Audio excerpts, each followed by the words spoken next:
আসসালামু আলাইকুম গাইজ। গতকালকে আমরা বড়ই মাখা করেছিলাম, যেটা আমাদের খোকসার ভাষায় বলে বড়ই বাটা আর কি। আপনাদের কার কার অঞ্চলে কী বলে এটা কমেন্টে জানাবেন। তার জন্য আমরা প্রথমে কি করলাম, পরিষ্কার পানির ভেতরে কিছু বড়ই দিয়ে ধনিয়া পাতা কাঁচামরিচ পরিমাণ মতো দিয়ে ধুয়ে নিচ্ছিলাম। সুন্দর করে ধুয়ে নিতে হবে যাতে কোনো ময়লা আবর্জনা না থাকে বড়ইয়ের ভিতরে।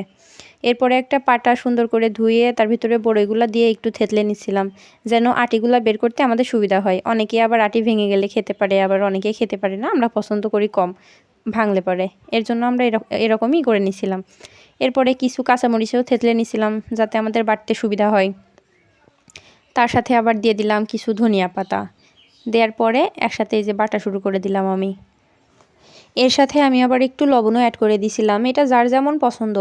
কেউ কেউ আছে যে একদম মাখানোর শেষে দেয়, মানে যখন আমরা মাখাবো আর কি সব কিছু একসাথে তখনও দেয়। আবার কেউ কেউ দেয় যে এই যে কাঁচামরিচ ধনিয়া পাতা বাটার সময়।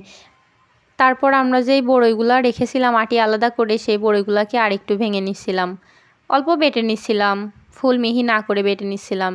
ফুল মিহি করলে ওটা খেতে ভালো লাগে না। আর আমার ভাই এদিকে তেঁতুলের গা থেকে খোসাটা আলাদা করে দিচ্ছিল। বড়ই বাটার ভেতরে তেঁতুল দিলে খেতে বেশি মজা লাগে, একটু টক টক লাগে, বেশি মজা লাগে খেতে।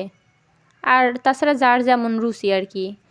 তারপরে আমি কি করলাম, তেঁতুলটা নিয়ে সব কিছু একসাথে করে মেখে দিলাম, সাথে ওই যে আলাদা করে রাখছিলাম বড়ইয়ের আঠিগুলা, সেই আঠিগুলাকে দিয়ে সুন্দর করে মাখিয়ে নিচ্ছিলাম। এই যে হয়ে গেল আমাদের মজাদার বড়ই বাটা। এইবার একটা মাটির পাত্রে তুলে নিলাম। আপনারা এভাবে একদিন বড়ই বেটে খেয়ে জানাবেন যে কেমন লাগে। ধন্যবাদ।